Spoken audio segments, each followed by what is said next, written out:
வாழ்க வையகம், வாழ்க வளமுடன். குரு வணக்கம். இந்த அரும் பிறவியில் முன்வினை அறுத்த எல்லையில்லா மெய்ப்பொருளை அடைவதற்கு வந்த ஒரு உதவி குருவீரின் சேர்க்கை.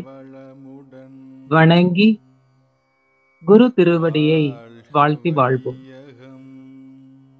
இந்த நிகழ்ச்சியை சிறப்பாக ஏற்பாடு செய்திருக்கக்கூடிய WCSE IT இயக்குநரக பொறுப்பாளர்களுக்கும், நிகழ்ச்சியை சிறப்பாக ஒருங்கிணைத்துக் கொண்டிருக்கக்கூடிய பேராசிரியர் ஜெயந்தி அம்மா அவர்களுக்கும், இணைப்பில் உள்ள அனைத்து சான்றோர் பெருமக்களுக்கும் பணிவான வணக்கங்கள், வாழ்த்துக்கள். வாழ்க வளமுடன். தெய்வீக இன்பம் என்கின்ற தலைப்பில் இன்றைக்கு நாம சிந்தித்து பார்க்கவிருக்கின்றோம். தெய்வீகம் என்கின்ற இறை தன்மை, இறை தொடுதல், த டிவைன் டச் இல்லாத இடமோ பொருளோ இந்த பிரபஞ்சத்தில் இல்லை என்று சொல்லலாம். மனிதன் கர்வப்பட்டுக் கொள்ளக்கூடிய தன்னுடைய கண்டுபிடிப்புகளாக இருந்தாலும் சரி,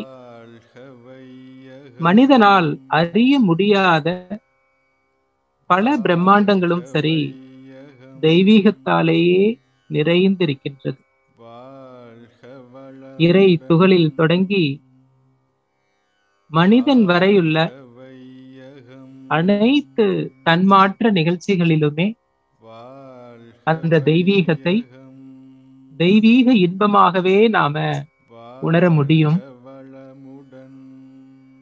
அதிகாலை நேரத்துல சூரிய உதயத்திற்கு முன்பாக நாம வான்வெளியில பார்த்தோம் அப்படின்னா, பல கோடி நட்சத்திர கூட்டங்களின் ஒரு அற்புத காட்சி சில நாளிகைகளிலேயே சூரிய உதயத்திற்கு தயாராகின்ற வகையில வானில் வண்ணங்களின் சிதறல்கள் எல்லாம் ஆரம்பித்த உடனேயே அத்தனை நட்சத்திரங்களும் மறைந்து போகின்றன.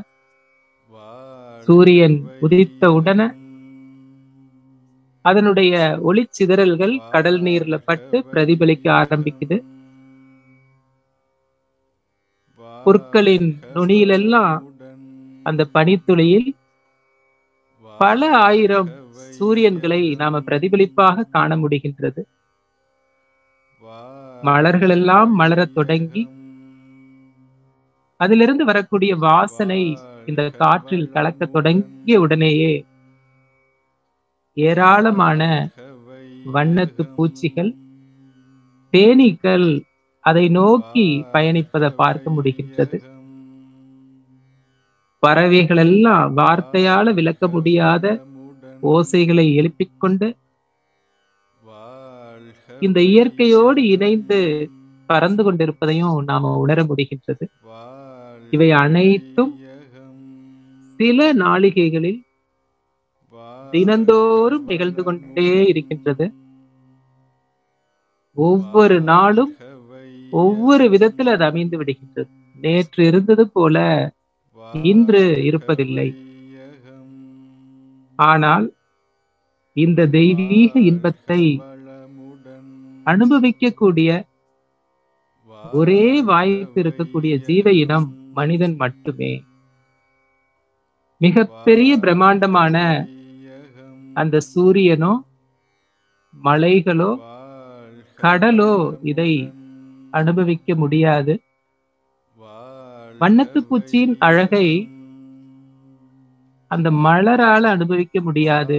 மலரின் அழகை வண்ணத்து பூச்சியால ரசிக்க முடியாது.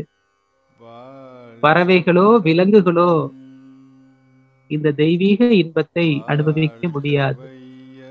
ஆனால் இந்த தெய்வீக அனுபவத்தை அனுபவிக்கும் நிலையில் இருக்கக்கூடிய மனித இனம் பெரும்பாலும் இந்த காலை வேளையில உறக்க நிலையிலேயே இருப்பதை நாம் புரிந்து கொண்டு வருத்தப்பட வேண்டிய ஒரு நிகழ்வாகவும் அது அமைகின்றது.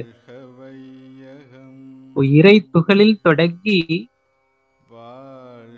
ஓரறிவு ஜீவன் வரைக்கும் இயற்கை ஒழுங்கமைப்போடு அந்த தெய்வீக இன்பம் என்பது அதற்குள்ளாகவே நிலைத்திருக்கின்றது. ஆனால் அதை அவற்றால உணர முடியாது. ஈரறிவு முதல் மனிதன் வரைக்கும் பார்த்தோம் அப்படின்னா இன்பம் துன்பம் என்கின்ற அந்த இரட்டை நிலைகளிலேயே வாழ்க்கை முடிந்து விடுகின்றது. இன்பமும் இல்லாமல் துன்பமும் இல்லாமல் ஒரு சம உணர்வில் வாழ்வது என்பதுதான் மனித வாழ்க்கையினுடைய மிகப்பெரிய சிறப்பு என்று அருட்தந்தை அவர்கள் குறிப்பிடுகிறார். அமைதி என்னும் சம உணர்வு தான் நம்முடைய அறிவுக்கும் சரி உடலுக்கும் சரி ஒரு பொருத்தமான உணர்வு. அதுவே உண்மையான இன்பம். இதுவே மனித இன வாழ்வில் நிறைவை தரக்கூடிய தெய்வீக இன்பம் என்று அருட்தந்தை மிக அழுத்தமாக பதிவு செய்றாங்க. எந்த ஒரு மனிதனாலையும் 24 மணி நேரமும் இன்பத்திலேயே இருக்க முடியாது. அதே போல எப்பொழுதுமே துன்பத்திலேயும் இருக்க முடியாது. அப்போ எந்த ஒரு சூழ்நிலையில நாம வாழ்ந்து கொண்டிருக்கின்றோம் என்று சிந்தித்து பார்த்தா, பசி என்கின்ற ஒரு இயற்கை தேவை நம் உள்ளத்திலே ஒரு துன்பமாக நாம உணர்கின்றோம். உடனடியாக நமக்கு உணவு தேவைப்படுகின்றது. உணவு உண்கின்றோம். அப்படி உணவு உண்கின்ற போது அந்த பசி என்கின்ற பசிப்பினி துன்பம் நீங்குகிற உணர்வு இன்பமாக நாம கருதி கொள்கின்றோம். அந்த இன்பத்திலேயே மயங்கி அளவு மீறி விட்டது என்று சொன்னால் அதுவே துன்பமாக மாறிவிடுகின்றது. அப்படி அளவு மீறாம நாம உணவு உண்டு விட்டோம் என்று வைத்துக் கொள்வோம். அப்போ அளவோடு உணவு உண்ட பிறகு அந்த பசி என்பது நீங்கி விடுகின்றது. காலையில ஒரு 8 மணிக்கு காலை உணவு உண்கின்றோம். பசி போயிடுச்சு. மீண்டும் ஒரு 12 மணிக்கோ ஒரு 12:30 மணிக்கோ மீண்டும் பசி வருகிறது.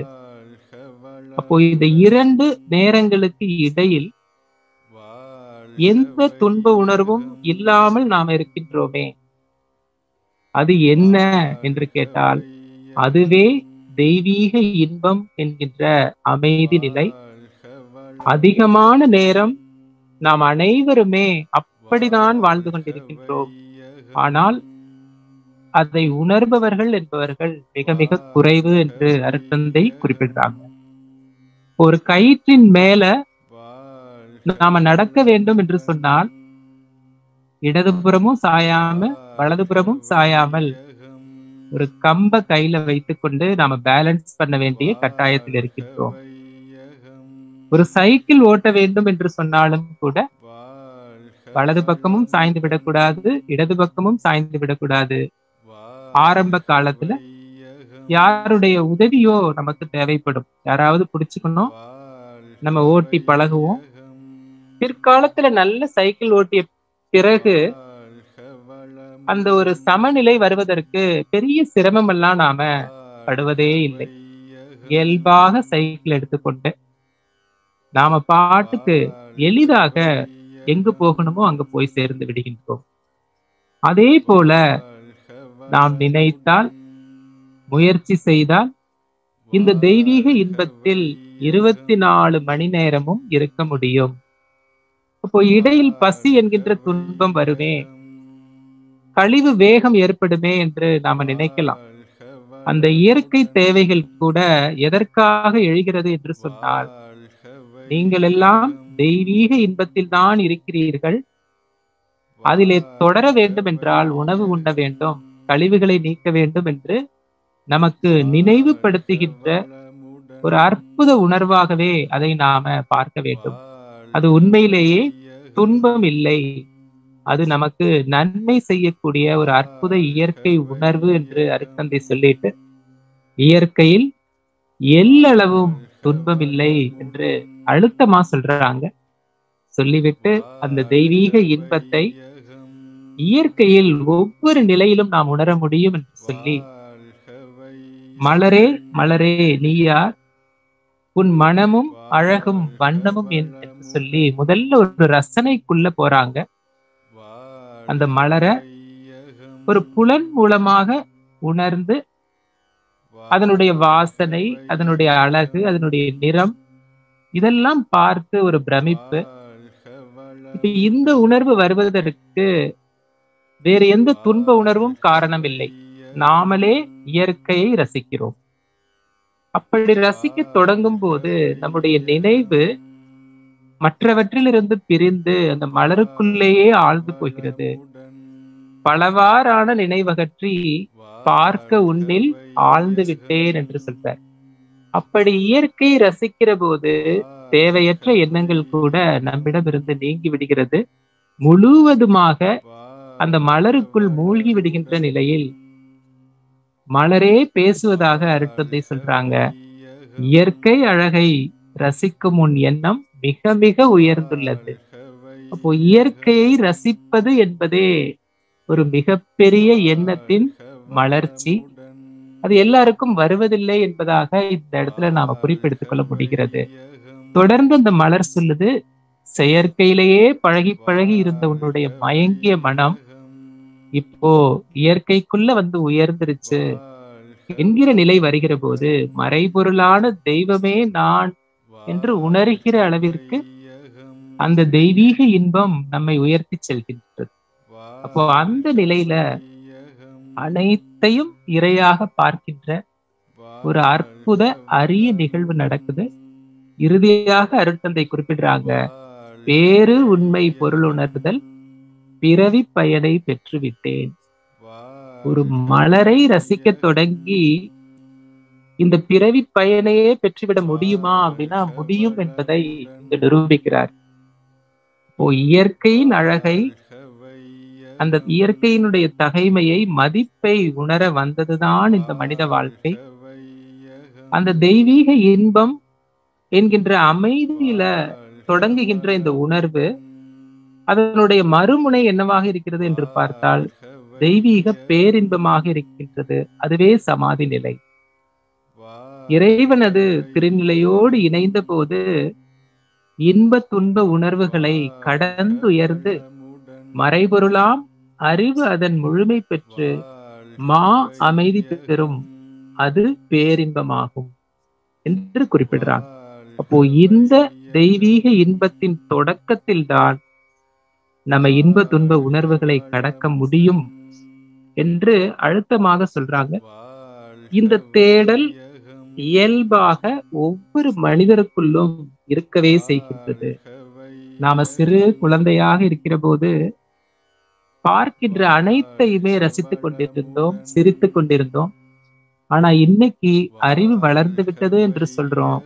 ஆனா உண்மையிலேயே நாம் ரசிப்பதற்கு நேரமில்லாத ஒரு வாழ்க்கை சூழலுக்குள்ள வந்துவிட்டோம். உலகம் முழுக்க இருக்க மக்களிடம் போய், அது படித்தவராக இருந்தாலும் சரி, படிக்காதவராக இருந்தாலும் சரி, ஏழை பணக்காரர் யாரிடம் வேண்டுமானாலும் உங்களுடைய வாழ்க்கை எவ்வாறு அமைய வேண்டும் என்று கேட்டா அவர்கள் உறுதியாக சொல்லக்கூடிய பதில், என்னுடைய வாழ்க்கை அமைதியானதாக இனிமையானதாக அமைய வேண்டும் என்றுதான் சொல்றாங்க.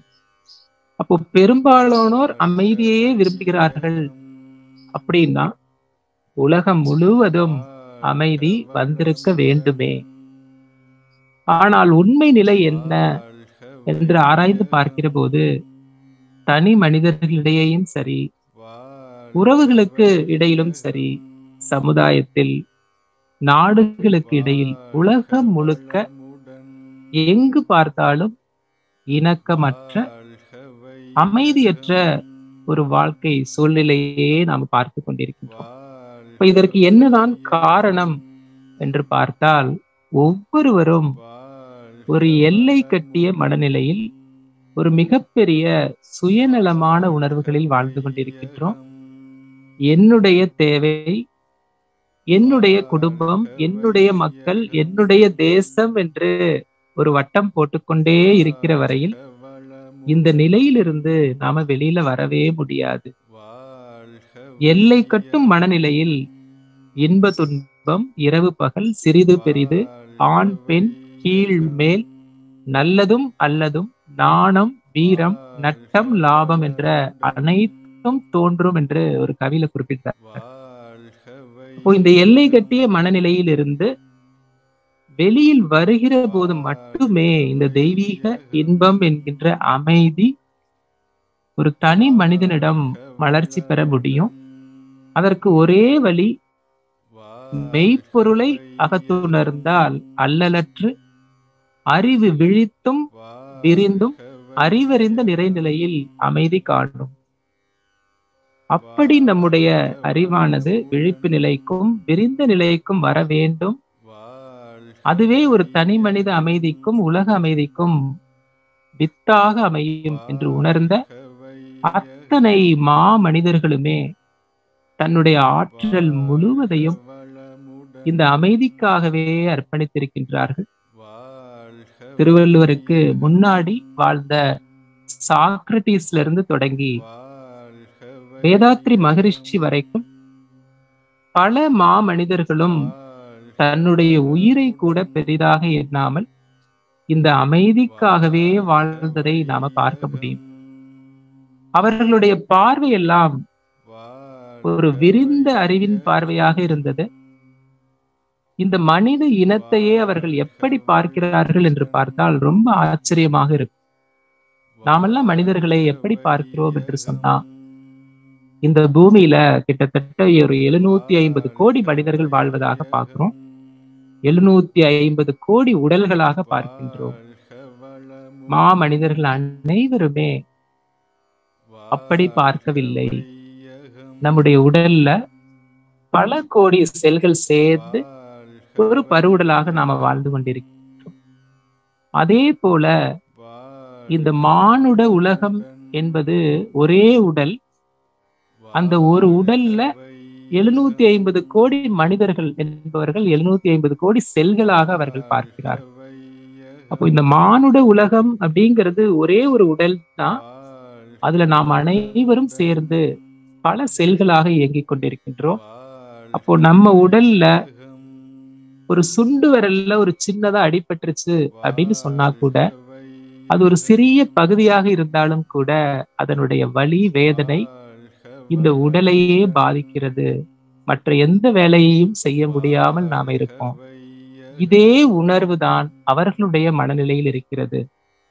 இந்த வையகத்துல இருக்கக்கூடிய அனைத்து தனி மனிதரும் அமைதி பெற வேண்டும். அப்படி பெறாத வரையில் இந்த மானுட உடல் என்பது அமைதி பெற முடியாது என்கின்ற ஒரு விரிந்த பார்வையில் இருக்காங்க.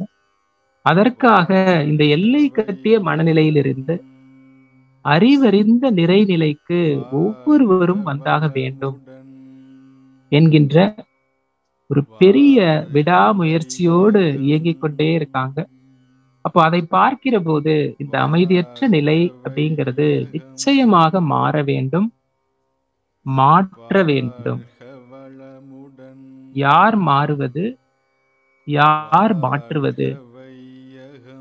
மனிதனுடைய மிக அடிப்படை தேவையான அந்த உணவில் கூட நாம இன்னும் நமக்கு பொருத்தமான ஒரு உணவை தேர்ந்தெடுத்துக் கொள்ளவில்லை என்பது வருத்தமான ஒன்று. உலகம் முழுக்க இருக்கக்கூடிய மக்கள் தொகையில 2-3% மக்கள் மட்டுமே நம்முடைய அறிவுக்கும் உடலுக்கும் பொருத்தமான உணவை தேர்ந்தெடுத்து வாழ்ந்து கொண்டிருக்கின்றோம். இத்தகைய ஒரு இக்கட்டான சூழ்நிலையில்தான் மாற வேண்டும், மாற்ற வேண்டும் என்பதை நாம சிந்திக்க வேண்டியிருக்கிறது. சுவாமி விவேகானந்தர் அவர்கள் 19ஆம் நூற்றாண்டில் வாழ்ந்த ஒரு அற்புத மனிதர். அவர் வாழ்ந்த போது அவர் சொல்றாரு, ஒழுக்கமும் தன்னம்பிக்கையும் விடாமுயற்சியும் இருக்கக்கூடிய 100 இளைஞர்களை என்னிடம் தாருங்கள், இந்த உலகையே மாற்றி காட்டுவேன் அப்படின்னு சொல்றார். அவர் வாழ்ந்த காலம் 1863 இருந்து 1902, 39 ஆண்டுகள் மட்டுமே வாழ்ந்தார். அவர் வாழ்ந்த போது உலக மக்கள் தொகை என்பது 160 கோடி மக்கள். அப்பொழுது இருந்த வாழ்க்கை சிக்கல்கள், அந்த சூழ்நிலைக்கு அவர் சொன்னது 100 இளைஞர்கள். அதாவது மறைமுகமாக அவர் சொல்கின்றார், 100 விவேகானந்தர்கள் 19ஆம் நூற்றாண்டில் தேவை இந்த உலகை மாற்றுவதற்கு. அப்போ ஒரு விவேகானந்தர் கிட்டத்தட்ட 1.5 கோடி மனிதர்களை மாற்ற முடியும் என்பதை ஒரு கணிப்பாக அவர் சொல்லி சென்றார். அவர் வாழும் காலத்துல 100 பேர் கிடைக்கவில்லை. அதை உருவாக்குவதற்காக ஒரு பெரிய ராமகிருஷ்ண மடத்தை உருவாக்கி அந்த பணி நடந்து கொண்டே இருக்கின்றது. 20ஆம் நூற்றாண்டுல அருட்தந்தை அவர்கள் வராங்க. உலக அமைதிக்காக மிகப்பெரிய ஒரு முன்னெடுப்பு திட்டங்கள் அனைத்தையும் வகுத்து கொடுத்த ஒரு மாமனிதர். அவர் வாழ்ந்த காலகட்டத்துல பல ஆசிரியர்களை உருவாக்கி உலகம் முழுக்க ஒரு 1 கோடி பேருக்கு மனவளக்கலையை கொண்டு சேர்த்த பெருமைக்குரியவர். இப்போ 21ஆம் நூற்றாண்டுக்கு நாம வந்துட்டோம். 15,000 ஆசிரியர்களை அருட்தந்தையின் வழித்தோன்றல்களாக உருவாக்கி இருக்கிறார்கள். இன்றைக்கு மக்கள் தொகை என்ன என்று பார்த்தால், இந்தியாவின் மக்கள் தொகையே 150 கோடியை தாண்டி விட்டது. அப்போ 19ஆம் நூற்றாண்டில் இருந்த மக்கள் தொகையை விட ஒரு 5 மடங்கு மக்கள் தொகையை நாம் இன்னைக்கு வந்துட்டோம். 2021 ப்ரொஜெக்டட் பாப்புலேஷன் ஒரு கணிப்புல சொல்றாங்க 780 கோடியாக இருக்கும் அப்படின்னு சொல்றாங்க. இன்றைய வாழ்க்கை சூழல் எப்படி இருக்கிறது என்று பார்த்தால், நிறைய திரைப்படங்கள், தொலைக்காட்சி, சோசியல் மீடியா, அரசாங்கமே டாஸ்மாக் கடைகளை திறந்து வியாபாரம் செய்கின்ற ஒரு வாழ்க்கை சூழல்ல நாம வாழ்ந்து கொண்டிருக்கின்றோம்.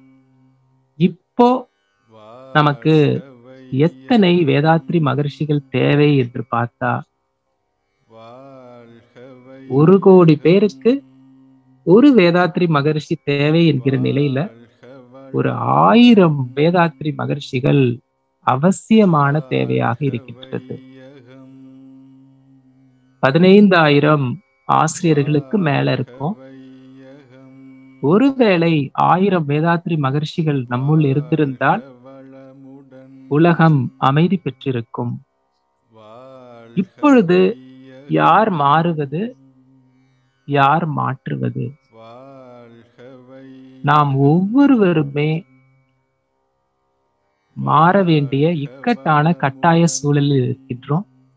ஏன்னா உலக மக்கள் தொகை நாளுக்கு நாள் பெருகிக் கொண்டே வரப்போகின்றது. அவர்களையும் நாம் மாற்ற வேண்டிய ஒரு மிகப்பெரிய பொறுப்பு நம்மிடம் இருக்கிறது. எப்படி மாறுவது, எப்படி மாற்றுவது? நம்ம கையில வேதாத்திரிய வாழ்க்கை முறை என்று ஒன்றை அருட்தந்தை வழங்கிவிட்டு சென்றிருக்கின்றார்.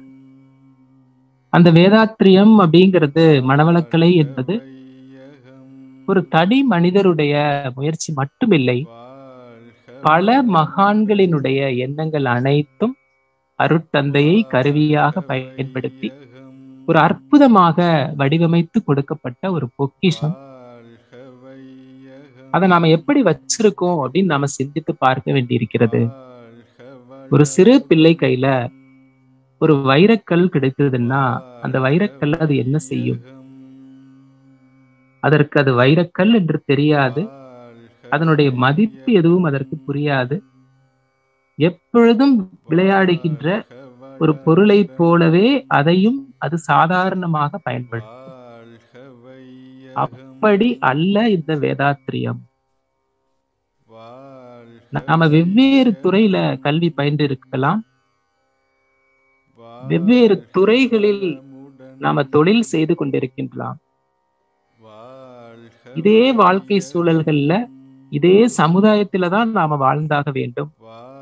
ஆனாலும் நம்முடைய வாழ்க்கை முறை என்பது வேதாத்திரிய வாழ்க்கை முறையாக இருக்க வேண்டும். நம்முடைய வாழ்க்கையை பார்த்து ஒவ்வொருவரும் எப்படி இப்படி வாழ முடியும் என்று வியந்து போக வேண்டும். அந்த வியப்பிலிருந்துதான் மாற்றம் நிகழும்.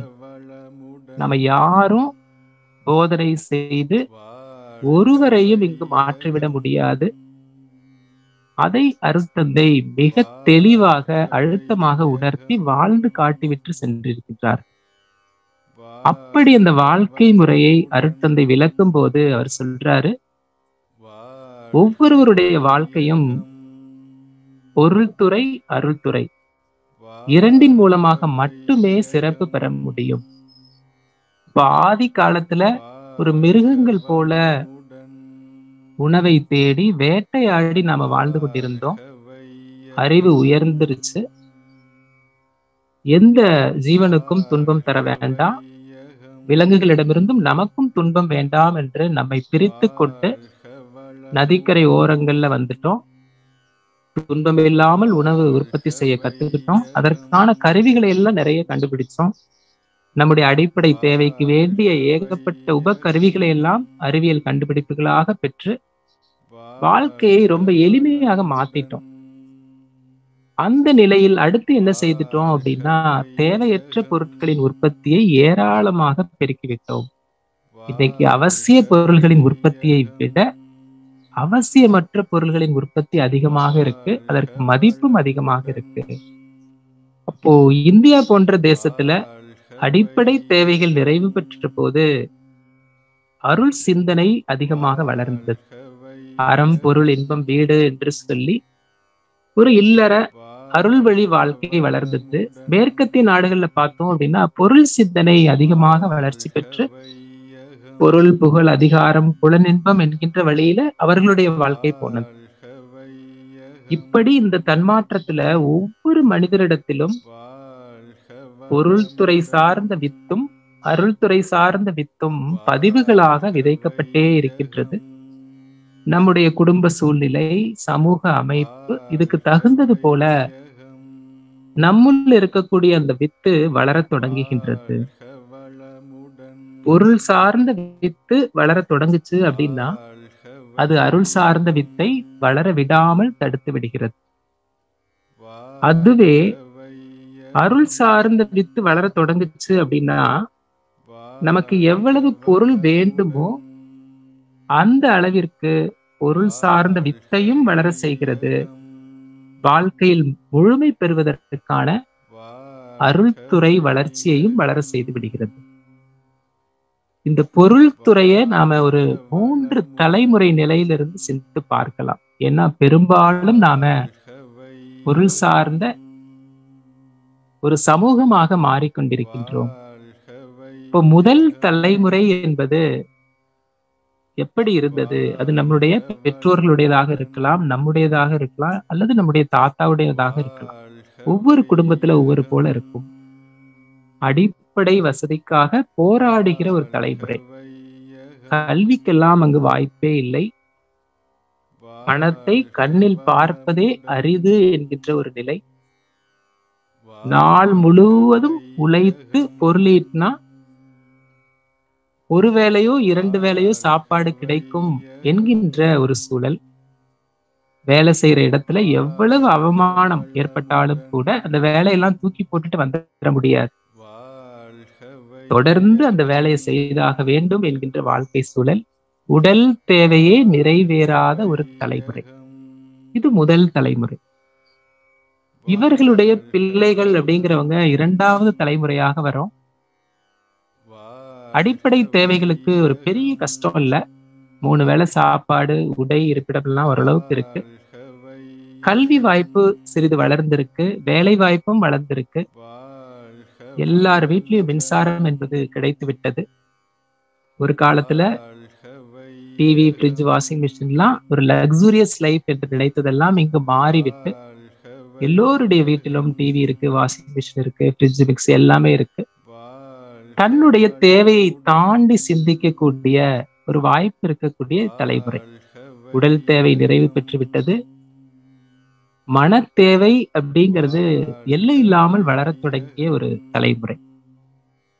இதற்கு அடுத்த தலைமுறை இவருடைய பிள்ளைகள், 3வது தலைமுறை.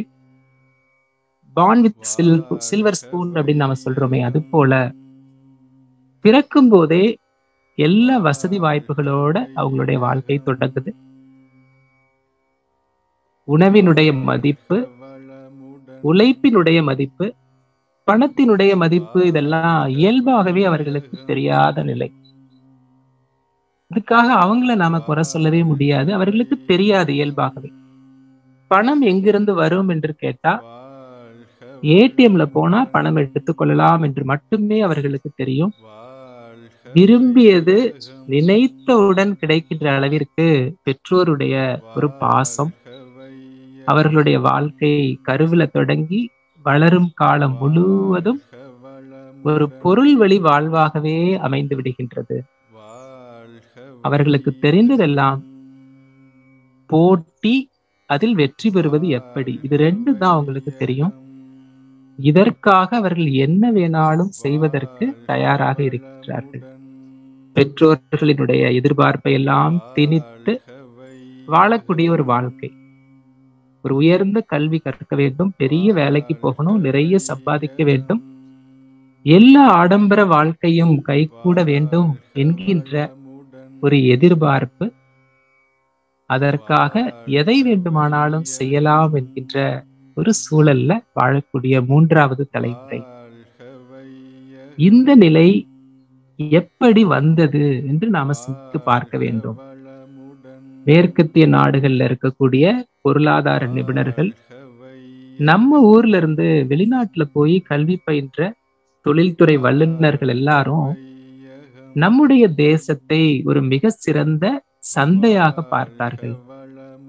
விவசாயத்துல தொடங்கி கல்வி, மருத்துவம் அனைத்தையுமே ஒரு வியாபார நோக்கத்தோடு பார்த்தாங்க. உண்டி கொடுத்தோர் உயிர் கொடுத்தோரேன்னு சொல்லக்கூடிய அந்த தெய்வ தொழில் செய்யக்கூடிய விவசாயிகள் கூட எனக்கு அதிகமாக மகசூல் கிடைக்கணும், நிறைய பணம் கிடைக்க வேண்டும், அதற்காக நான் எந்த பூச்சிக்கொல்லி மருந்து வேணாலும் பயன்படுத்துவேன், என்ன வேணாலும் செய்வேன் என்கின்ற ஒரு நிலைக்கு தள்ளப்பட்டிருக்கிறார்கள். அதனுடைய செயல் விளைவை அவர்கள் இன்றைக்கு அனுபவித்துக் கொண்டே இருப்பதை நாம பார்க்கிறோம். இப்போ விவசாயமே இந்த நிலை என்று சொன்னால் மற்ற அனைத்தும் எப்படி இருக்கும் என்று நாம சிந்தித்து பார்க்க வேண்டும். அப்போ அப்படி வந்த அந்த பொருளாதார நிபுணர்கள் நம்முடைய தேசத்தை மிகச் சிறப்பாக ஆராய்ந்து சிந்தனை பண்ணி பார்க்கிறாங்க. நம்ம மக்களிடம் உயர்தட்டு மக்கள், நடுத்தட்டு மக்கள், அடித்தட்டு மக்கள் என்று வாழ்ந்து கொண்டிருக்கின்றோம். இதுல உயர்தட்டு மக்கள் ஒரு 10% பேர் அப்படின்னாலும், அடித்தட்டு மக்கள் ஒரு 10% என்று சொன்னாலும் கூட நடுத்தர மக்கள் 80% இருக்காங்க. அப்ப அவர்கள் அனைவரும் பொருளாதாரத்தில் முன்னேற வேண்டும் என்கின்ற ஒரு வேகத்தில் இருக்கக்கூடியவர்கள். அப்ப அவர்களிடம் சீக்கிரமா சம்பாதிக்கிறதற்கு என்ன வழி என்று ஒரு அறிவின் மயக்க நிலையை அவர்களுக்கு ஊட்டி, தங்கத்தின் மூலமாக முதலீடுகள், நிறைய ப்ராப்பர்ட்டி இடங்களை வாங்கி போடுவது போன்ற ஒரு அறிவின் மயக்க நிலைகளை தொடக்கிவிட்டு, பிற்காலத்துல கடன்களை ஏராளமாக வழங்கி, உங்களுக்கு முதலீடு தேவையே இல்லை, மூலதனமே தேவையில்லை, அனைத்தும் 0% இன்ட்ரெஸ்ட்ல கிடைக்கும் என்று சொல்லி பொருள்களுக்கெல்லாம் அடிமையாக்கி மிகப்பெரிய வீடுகளை எல்லாம் வாங்க நம்மளை தூண்டிவிட்டு, ஏராளமான எலக்ட்ரானிக்ஸ் பொருள்கள், cellphone, smart phone, computer, tab என்று சொல்லி அனைத்தையும் கடனில் வாங்கி அதற்காகவே வாழ்நாள் முழுவதும் உழைக்க வேண்டிய ஒரு கடன் நிறைந்த சமுதாயமாக நம்மளை மாற்றி வைத்திருக்கிறார்கள். கல்வி என்று நாம எடுத்து பார்த்தோம் அப்படின்னா அதையும் அவர்கள் மூன்றா பிரிச்சு பார்க்கிறாங்க. மிக சிறப்பாக படிக்கக்கூடிய மாணவர்கள், சராசரி மாணவர்கள், மிக மோசமாக படிக்கக்கூடிய மாணவர்கள். இதுல மாணவர்களின் எண்ணிக்கை அதிகமாக இருக்கக்கூடிய சமூகம் எது அப்படின்னு பார்த்தீங்கன்னா சராசரியாக படிக்கக்கூடிய மாணவர்கள். அப்போ இந்த சராசரி மாணவர்களை எல்லாம் ஒரு ஆசை காட்டி, உங்களுடைய சராசரியாக படிக்கக்கூடிய பிள்ளையை கூட நாங்கள் ஒரு பெரிய IAS அதிகாரியாக மாத்திடுவோம், ஒரு மருத்துவராக, ஒரு பெரிய பொறியாளராக மாற்றிவிடுவோம் என்று சொல்லி அவர்கள் பள்ளியில் சேர்க்கிற போதே அதை சார்ந்த ஒரு பள்ளிக்கூடங்களை எல்லாம் உருவாக்கி, தொடக்கப்பள்ளி காலத்திலேயே IAS ட்ரைனிங், நீட்டுக்கான ப்ரிப்பரேஷன், IIT JEEEக்கெல்லாம் என்ட்ரன்ஸ்க்கு படிக்கக்கூடிய வசதிகளை எல்லாம் நாங்க வச்சிருக்கோம் என்று சொல்லி கல்விக்காக மிகப்பெரிய பணத்தை பறித்துக் கொள்கின்றோம். இப்படி படிக்கின்ற மாணவர்கள்ல எத்தனை பேருக்கு இடம் கிடைத்தது அப்படின்னு பார்த்தா ரொம்ப அதிர்ச்சியாக இருக்கும். நல்ல படிக்கிற மாணவர் கூட என்ன நினைப்பாரு அப்படின்னா, எல்லாரும் அங்க போய் படிக்கிறாங்க, ஒருவேளை நாம அங்கு சேரவில்லை என்றால் வாய்ப்பு கிடைக்காமல் போய்விடுமோ என்று சொல்லி நல்ல படிக்கிற மாணவர்கள் கூட அங்க சேர்ந்து படிக்கிறதுனால அவர்களுக்கு எளிதாக இடம் கிடைக்கிறோம். அவர்களை வைத்துக் கொண்டு இந்த நிறுவனங்கள் எல்லாம் வளர்ந்து கொண்டே வருகிறது. இப்ப நல்ல படிக்கக்கூடிய மாணவர்கள் நல்ல வேலைக்கு போகட்டும், சராசரியாக படிக்கக்கூடிய வேலைகள் அதற்குரிய சிறப்பான வேலைக்கு போகட்டும். அப்போ இந்த சமுதாயத்துல அனைவருமே கலெக்டர், டாக்டர், இன்ஜினியரா இருந்தா மற்ற தொழில்களை எல்லாம் யார் செய்வது?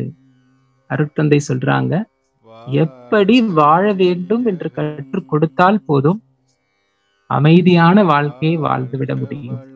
அதற்கு இப்படித்தான் பணம் வேணும், இந்த ஒரு துறையில தான் இருக்க வேண்டும் என்கின்ற எந்த அவசியமும் இல்லை என்பதை மிக தெளிவாக புரிய வைக்கிறாங்க.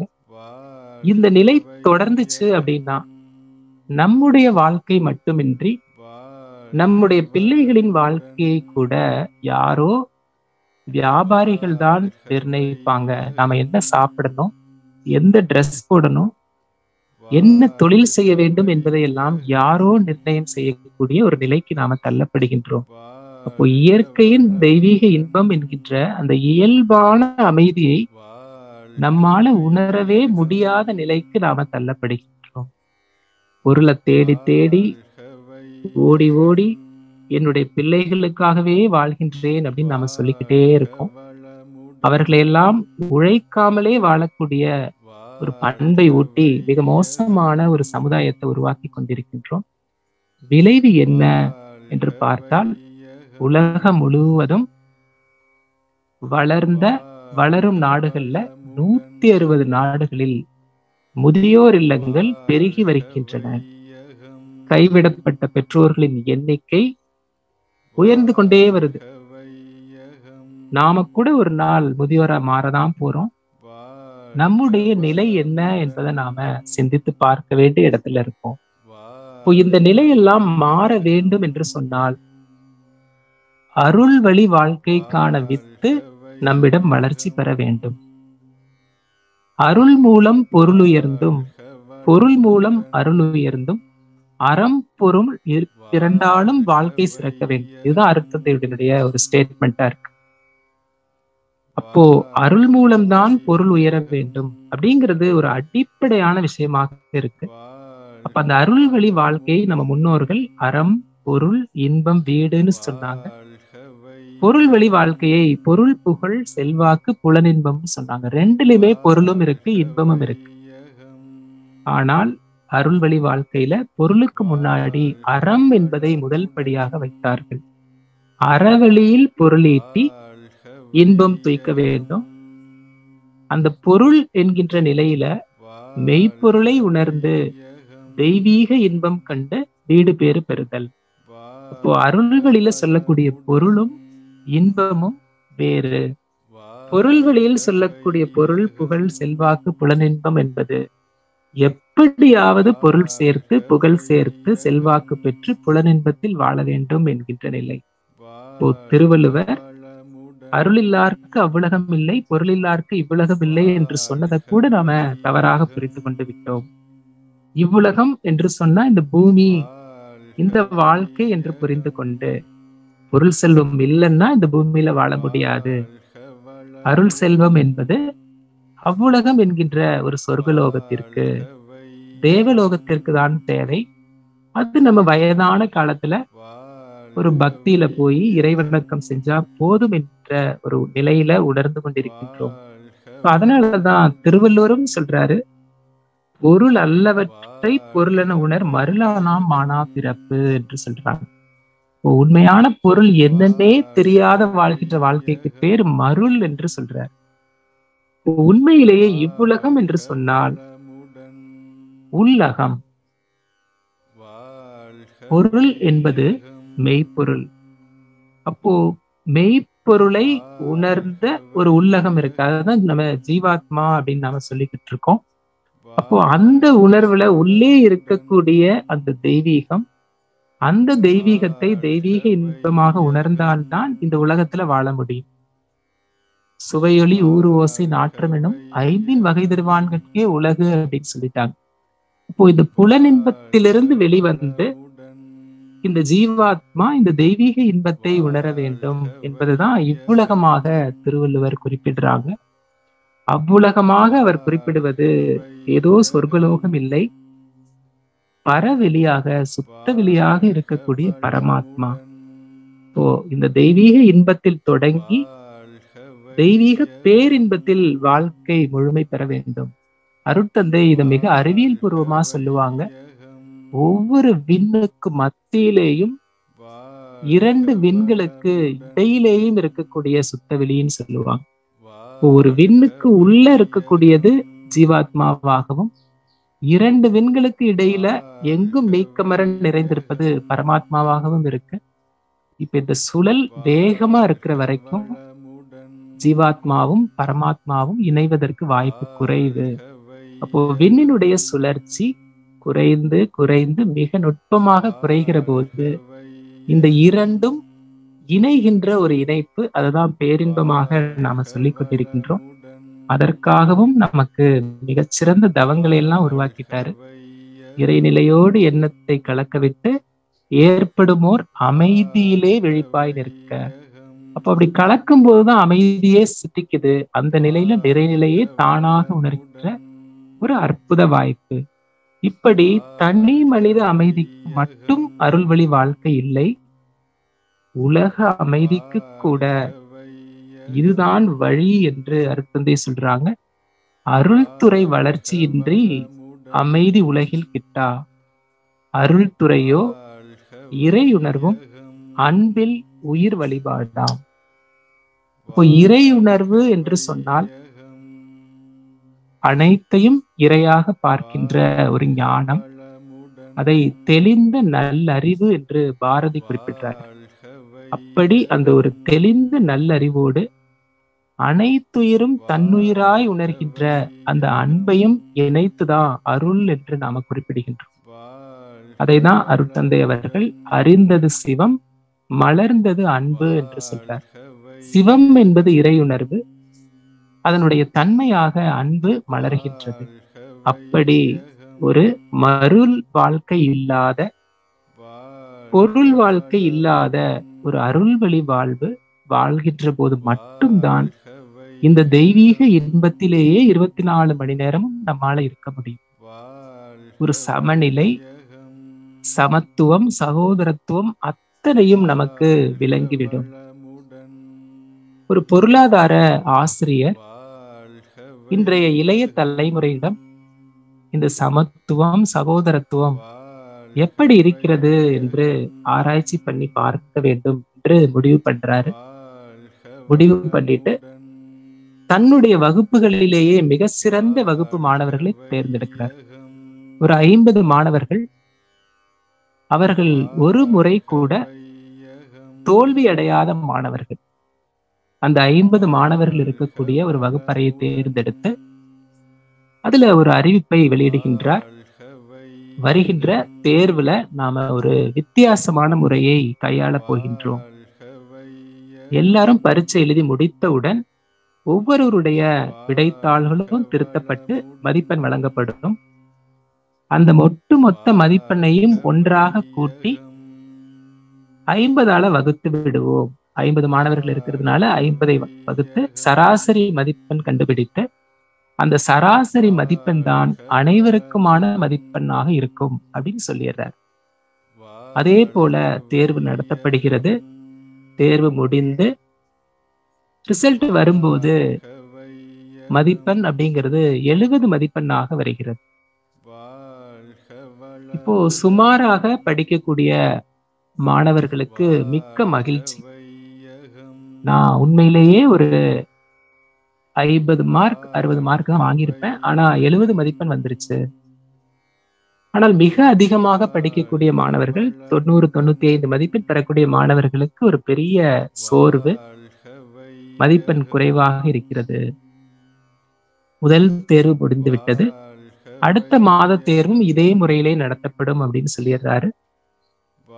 அடுத்த மாத தேர்வு நடந்து முடிந்து ரிசல்ட் வரும்போது மதிப்பெண் 50 என்று வருகிறது. சராசரி 50ஆக குறைந்து விடுகிறது.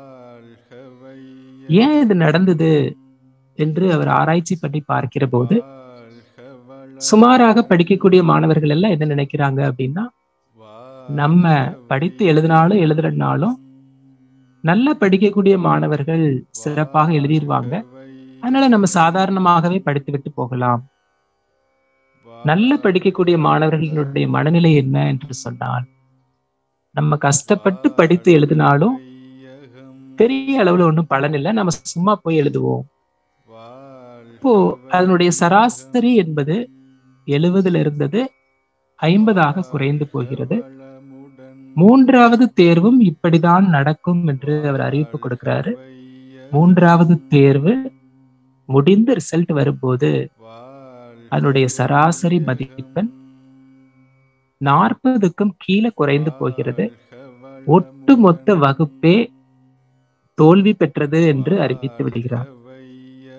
இந்த ஆராய்ச்சிக்கு பின்னாடி அவர் சொல்லக்கூடிய விளக்கம் என்ன அப்படின்னா, ஒவ்வொரு தனி மனிதனும் ஒரு சமூகத்திலிருந்து பெறுவதற்கு மட்டும் அதிக விருப்பத்தோடு இருக்காங்க. தங்களுடைய பயனெல்லாம் கொடுக்கணும், ஒரு உழைப்பை நம்ம சமூகத்துக்கு கொடுக்க வேண்டும் என்று சொல்கிற போது அங்க ஒரு பெரிய விருப்பம் இல்லாத ஒரு நிலையை நாம பார்க்க முடிகிறது. தன்னுடைய உழைப்பால மற்றவர்கள் வெற்றி பெறுவதை யாரும் விரும்பவில்லை அப்படிங்கிறதையும் அவர் கண்டுபிடிக்கிறார். அப்போ அந்த எல்லை கட்டிய மனநிலை அப்படிங்கிறத இந்த ஆராய்ச்சி நிரூபிக்கிறது. ஒவ்வொரு தனி மனிதனுமே தன்னை உயர்த்தி கொள்ள வேண்டும் என்கின்ற அந்த விருப்பம் நிறையவே இருக்கு. ஆனா நம்ம ஒவ்வொருவருமே இந்த சமுதாயத்தினுடைய பங்காக இருக்கின்றோம், நிறைய சமுதாயத்திலிருந்து வாங்கி வாழ்ந்து கொண்டிருக்கின்றோம் அப்படிங்கிற உணர்வு சுத்தமாக இல்லை என்கின்ற ஒரு கண்டுபிடிப்பை அவர் வெளியிடுகின்றார். இப்போ இந்த நிலையிலிருந்து, அப்ப அருள்வழி பார்வையிலிருந்து நமக்கு கல்வி அப்படிங்கிறது என்னன்னு பார்த்தோம் அப்படின்னா, யாருக்கும் துன்பம் தராம வாழணும், தன்னுடைய சமுதாயத்தை தன்னுடைய குடும்பமாக எண்ணி கடமையறம் ஆற்ற வேண்டியவர்களாக அவர்கள் இருக்க வேண்டும். இதை சொல்லிக் கொடுக்கிறது தான் ஒரு கல்வியினுடைய மிக முக்கியமான ஒரு பங்காக இருக்கு. இதை தாண்டி இயற்கையை உணர்தல் அப்படிங்கிறத அருட்தந்தை ரொம்ப அதிகமாக வலியுறுத்துகிறார். இன்னைக்கு உலகம் முழுக்க ஒரு 50 ஆண்டுகளாக உலக வெப்பமயமாதலை பத்தி பேசிக்கொண்டே இருக்கின்றோம். அது எங்கோ நிகழ்கிறது, எனக்கு என்ன பிரச்சனை என்று நாம வாழ்ந்து கொண்டிருக்கின்றோம். ஆனால் நம்முடைய தேசத்துக்கு பக்கத்திலேயே கிழக்கு ஆப்பிரிக்கால இருக்கக்கூடிய ஒரு தீவு மடகாஸ்கர் அப்படின்னு ஒரு பேர். அங்க 4 ஆண்டுகளாக மழை இல்லை, உணவே சுத்தமாக கிடையாது. அங்க இருக்கக்கூடிய குழந்தைகள் அனைத்து மக்களும் உணவின்றி இறந்து கொண்டிருக்கிறார்கள். சோமாலியாலாம் அதுவே நடந்து கொண்டிருக்கு. ஐக்கிய நாடுகள் சபை உணவு வழங்கும் திட்டத்தின் மூலமாக கொடுக்க முயற்சி பண்றாங்க, முடியவில்லை. உணவிற்காக உயிரிழக்கின்ற நிலையை நாம பார்க்கிறோம். மேற்கு கனடால லிட்டன் அப்படிங்கிற ஒரு நகரத்துல 2021 ஜூலை மாதத்துல 49.6 டிகிரி செல்சியஸ் வெப்பம். அந்த கிராமத்தில் இருக்கக்கூடிய அனைத்து குடிசை வீடுகளும் எரிந்து அழிந்து போயின. தென்னிந்தியாவிற்கு ஒரு மிகப்பெரிய ஆபத்து இருக்கிறது என்று உலக வெப்பமாதல் ஆராய்ச்சிகள் தெரிவிக்கின்றன. இப்ப நான் என்ன செய்ய முடியும் என்று நாம சொல்லிவிட முடியாது. நகரங்களில் அதிக கூட்டமாக நெருக்கடியில் நாம் ஏன் வாழ வேண்டும்? நாம சிந்தித்து பார்க்க வேண்டும். அவசியம் இல்லாமலே நிறைய பேர் அங்க வாழ்ந்து கொண்டிருப்போம். தொழில் செய்பவர்கள் அங்க இருக்கலாம். நம்ம கொஞ்ச நாள் தொழில் செய்தோம், முடிச்சிட்டோம் அப்படின்னா உலகம் விரிந்து கிடைக்கிறது. ஒரு இயற்கையான அற்புதமான இடங்கள் ஏராளமாக இருக்கிறது. இங்கு தினசரி வாழ்க்கை செலவு என்பது மிக மிக குறைவு. சிறப்பான காற்று இருக்கு, தண்ணி இருக்கு, அற்புதமாக வாழ முடியும். நாம நகர்வதற்கு தயாராக இல்லை. நிச்சயமாக மாற வேண்டும். பொது வாகனங்கள் எல்லாம் பயன்படுத்தக்கூடிய ஒரு பண்பு வர வேண்டும். சைக்கிள் நிறைய யூஸ் பண்ணலாம், நடந்து போகலாம். உடனடியாக முடியாது என்றாலும் கூட வாரத்துக்கு ஒரு 2 நாள் 3 நாள் பொது போக்குவரத்தை பயன்படுத்தி அலுவலகத்துக்கு போறது, வெளியில போறது என்கின்ற ஒரு நிலையை நாம ஏற்படுத்தி ஆக வேண்டிய ஒரு அவசர நிலையில இருக்கும். டெல்லியில எல்லாம் ஞாயிற்றுக்கிழமைகளில் 144 சட்டம் போடுகிற அளவிற்கு நாம வந்துட்டோங்கிறத, அந்த அவசர நிலையை நாம புரிந்து கொள்ள வேண்டும். அதே போல மருத்துவம் அப்படிங்கிறத, நோய் தீர்ப்பது மருத்துவம் அப்படின்னு நாம சொல்லிட்டே இருக்கோம். நோய் என்பது ஏன் வருது அப்படின்னா, அது வினைப்பதிவின் வெளிப்பாடுன்னு அருட்தந்தை சொல்றாங்க. வினைப்பதிவை நீக்கி நோயை தீர்ப்பதுதான் உண்மையான மருத்துவம். இப்போ நோயினுடைய தாக்கத்தை கொஞ்சம் குறைத்து, நோயினுடைய காரணத்தை உணர்த்தி, வாழ்க்கை முறை மாற்றத்தை விலக்கி சொல்லி அதுல இருந்து வெளியில வந்தாதான் நம்ம அதுல இருந்து ஒரு தீர்வு கிடைக்கும். அப்படி யார் செய்யறாங்களோ அவர் தான் உண்மையான மருத்துவர். நீங்க எதை வேணாலும் சாப்பிடலாம், எப்படி வேணாலும் வாழலாம், இந்த மாத்திரையை போட்டா போதும் என்பது உண்மையிலேயே மருத்துவம் அல்ல. இப்போ அருட்தந்தை ஆயுர்வேதா, யோகா, யுனானி, சித்தா, ஹோமியோபதி, வர்மக்கலை இது எல்லாத்திலையும் தேர்ந்தவர். ஆனா முழு நேரமாக மருத்துவமா செய்து கொண்டிருந்தார் என்றார் இல்லை. மனவளக்கலையை உருவாக்கி இந்த மானுட உடலில் இருக்கக்கூடிய வினைப்பதிவுகளை எல்லாம் நீக்கி ஒரு உலக அமைதி வர வேண்டும் என்று விரும்பினார். அப்போ உண்மையான மருத்துவர் யாரு, உண்மையான மருத்துவம் என்னங்கிறது இப்ப நமக்கு தெளிவாக புரிகிறது. அப்படி ஒரு அற்புத உயர் அருள்வழி வாழ்வு வாழ்ந்தா மட்டும்தான் இதுல இருந்து நாம வெளியில வர முடியும். அப்படி வாழ்ந்தவர் தான் நம்முடைய குரு மகான். அதனாலதான் அவரு நாம அருட்தந்தை அப்படின்னு நாம கூப்பிடுறோம். அப்படி அருட்தந்தையாக வாழ்ந்த அவர் நம்மையெல்லாம் அருட்செல்வராக, அருள் நிதிகளாக உயர்த்தி இருக்கார். எதற்காக உயர்த்தி இருக்கிறார்? அருள் ஓங்கி உலகெங்கும் அமைதி நிலவ வேண்டி அருள் வேட்கை கொண்டோர்க்கெல்லாம் அவர் தகுதியை கணித்து அருள் விளக்கும் வாசலதை அன்பாய் தொட்டு திறந்து அருள் விளங்க செய்யும் ஒரு அருட்பணியை மேற்கொண்டேன் என்று சொல்லிதான் நமக்கு தீட்சை கொடுத்திருக்கார். அருள் விளக்கும் வாசலை நமக்கு திறந்து விட்டுட்டாங்க. நம்மளையெல்லாம் அருள் வேட்கை கொண்டோராகவும் தகுதி வாய்ந்தவராகவும் அவர் பார்க்கிறார். அப்படி நம்மளை உருவாக்கி இந்த அருள்வழி வாழ்வுல வாழ வேண்டும் என்று உயர்த்தி நிறுத்தியிருக்காங்க. இத்தகைய வாழ்க்கை வாழ்வோருக்கு பின்னால இந்த சமுதாயம் வர வேண்டும். அப்படி வரும்போது ஒரு நாள் உலகம் ஒரு அமைதி நிலைக்கு வரும் என்கின்ற ஒரு பெரிய எதிர்பார்ப்பையும் நம்மிடம் கொடுத்துவிட்டு போயிருக்கார். அப்படிப்பட்ட அந்த தெய்வீக இன்பத்துல நிலைத்து உருவமற்ற குணமற்ற தன்மையில் லயமாகும் போது அந்த தெய்வீக எண்ணங்கள் நம்முள் துளிர்க்கும். எண்ணமில்ல காரணங்கள்ல கடைசியாக தெய்வீக எண்ணங்கள் அப்படின்னு அருட்தந்தை குறிப்பிடுவாங்க. அது முழுவதும் நன்மையே செய்யக்கூடிய எண்ணங்கள். அத்தகைய எண்ணங்கள் நம்மள துளிர்க்கிற போது அதனை செயல்படுத்துவதற்கான அத்தனை வாய்ப்புகளையும் வசதிகளையும் இறையாற்றலே நமக்கு ஏற்படுத்தி கொடுக்கும். ஏன்னா அது இறையினுடைய தேவை. நாம் அதை திறந்த மனதோடு சிரமேற்று கொண்டு செயல்பட்டோம் அப்படின்னா அதுக்கு பேரு தான் அருட்தொண்டு. இதுல நம்முடைய பங்கு என்பது எதுவுமே இல்லை. நாம் அனைவரும் வெறும் கருவிகள் என்பதை உணர்ந்து கொள்ளும் போது அந்த தெய்வீக இன்பம் நம்மிடம் நிலைத்துவிடும். எளிமையும் இன்முகமுமே அடையாளம் அப்படின்னு சொன்னாங்களே நம்முடைய குரு. அத்தகைய ஒரு வாழ்க்கை நம்மாலும் வாழ முடியும். அந்த வாய்ப்பு நிறைய நமக்கு இருக்கு. அவசரமாக 1000 வேதாத்திரிய உணர்வாளர்கள் நமக்கு தேவை. ஒவ்வொரு அறிவு திருக்கோயிலிலும் குறைந்தது ஒரு 4 வேதாத்திரிய உணர்வாளர்களாவது தேவை.